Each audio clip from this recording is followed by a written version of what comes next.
একটি অবৈধ কনস্ট্রাকশন নির্মাণের সময় সেটি ভেঙে পড়ে। দুইজন উত্তরপাড়া বিধানসভায় নবগ্রাম এলাকায় মারা যায়। এরূপ ঘটনা সারা পশ্চিমবঙ্গের মতো শ্রীরামপুর লোকসভার অন্তর্গত বিধানসভাগুলিতেও ঘটছে। শ্রীরামপুর লোকসভার বিজেপি প্রার্থী শ্রী কবির শঙ্কর বোস মহাশয় নিরপেক্ষ কেন্দ্রীয় তদন্তকারী সংস্থার দ্বারা এইরূপ সবকটি অবৈধ নির্মাণগুলি তদন্তের দাবি করছেন। ইতিমধ্যেই তিনি প্রচার সেরে পৌঁছে যান আহত মানুষগুলির কাছে। সমস্ত এলাকাটি পরিদর্শন করে ঘটনার পূর্ণাঙ্গ তদন্তের দাবি করেন। উত্তরপাড়া থেকে সরাসরি সঞ্জনা সমাদ্দারের report, crime press Bengal news.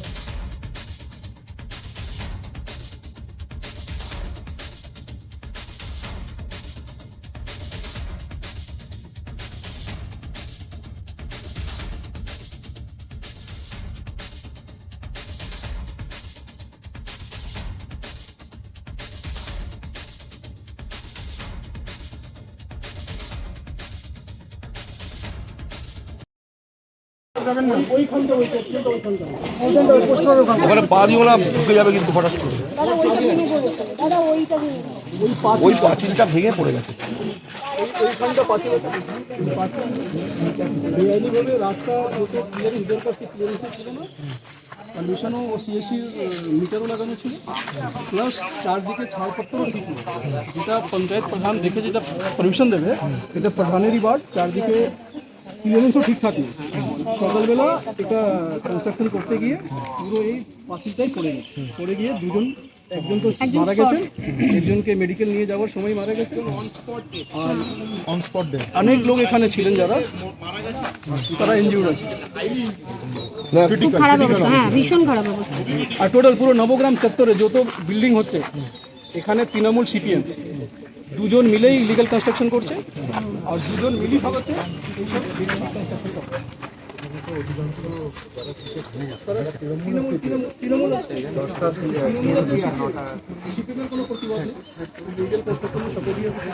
প্রতিবাদ হলে আমরা দেখতাম এখানে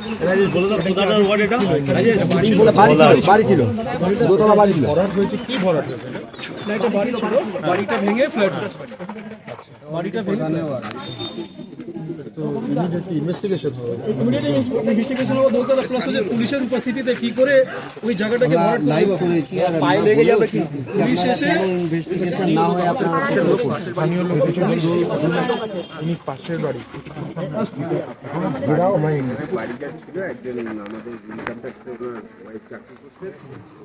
ব্যাংকে চাকরি করতেন, মাস্টারে ছিলেন, পরে মারা যাওয়ার পরে ওনার দুই মেয়ে এখন বাইরে থাকে, এখন এখানে থাকে। ওই বাড়িটাকে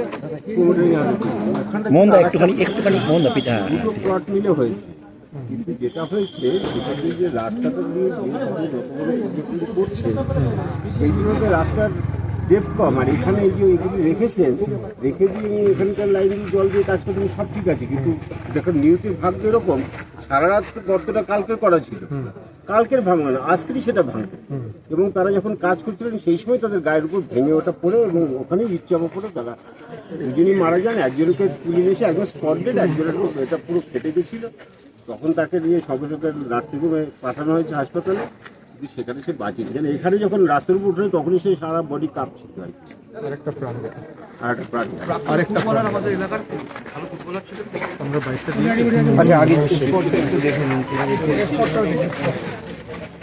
একটুখানি মোবাইল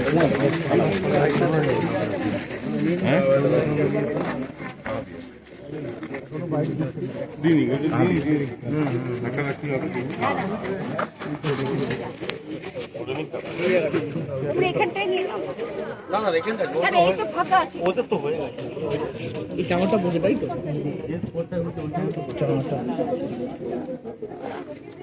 এই চাঙরটা দেখতে পাচ্ছেন, এই চাঙরটা পরে ইলিগাল কনস্ট্রাকশনে দুজন স্পট ডেড হয়ে গেছে।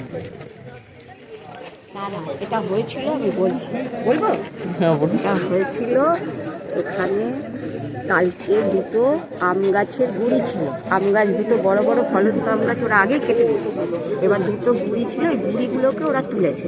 পাঁচিলটা ছিল বহু পুরনো, সেই জন্য যেহেতু গুঁড়ি তুলেছে তো পাঁচিল হালকা হয়ে গেছে। এবার সেই পাঁচিলটাতে এখানে কোনো গার্ড না দিয়েই কদিন ধরেই এলাকার লোক বলেছে যে রাস্তা ভেঙে যাবে, তোমরা কিছু গার্ড দাও বা কিছু, কারোর কথা শুনে আজকে প্রচুর লেবার লাগিয়ে ওরা এইখানে গর্ত করা শুরু করেছে। ওইখানে যেই ওখানে বড় গর্ত শুরু করেছে তখনই ওরা তখন নিচেই ছিল লোকগুলো, তখন ওই পাঁচিল ওদের ঘাড়ে চেপে। এটা হচ্ছে ব্যাপার। আর এইরকম একটা জায়গায় ছোট্ট রাস্তা সরু গলির ভেতরে কখনো একটা প্রমোটিং হতে পারে না, একটা সরু গলি, কিন্তু পারমিশন দিয়েছে। আর এটা হচ্ছে পঞ্চায়েত প্রধান, নবগ্রাম পঞ্চায়েতের প্রধানই সেই ওয়ার্ডেই আজকে এই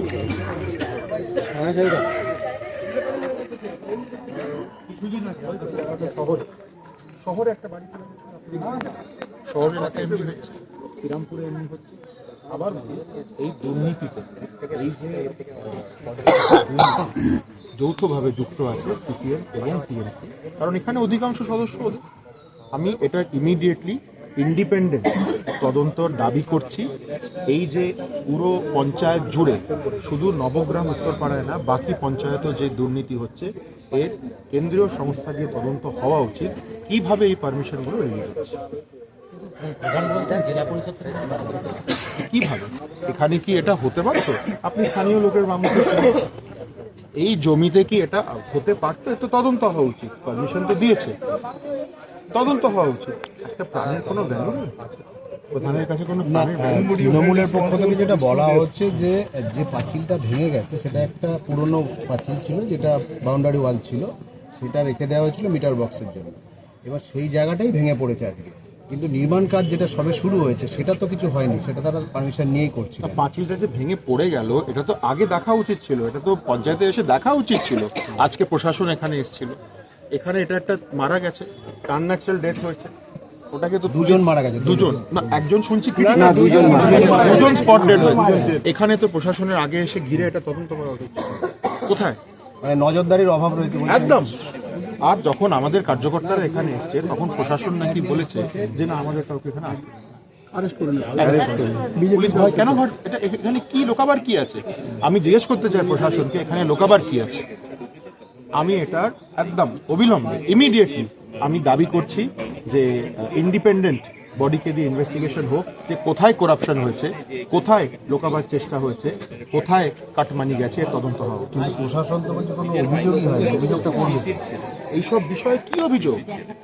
আনন্যাচারাল ডেটে কি অভিযোগ? পুলিশের পাওয়ার আছে এটা ইমিডিয়েটলি সুমোটো কেস করার। কেন অভিযোগ দরকার? পুলিশ কাকে আইন শেখাচ্ছে? আনন্যাচারাল ডেট যেখানে হয়, পুলিশ সুমোটো এফআইআর করতে পারে। এটা তো হয়েছে, দুটো প্রাণ গেছে, একটা বিল্ডিং ভেঙে পড়েছে। এখানে কোনো কারুর প্রতি, মানে কারুর দিক থেকে অভিযোগপত্র দরকার নেই। এটা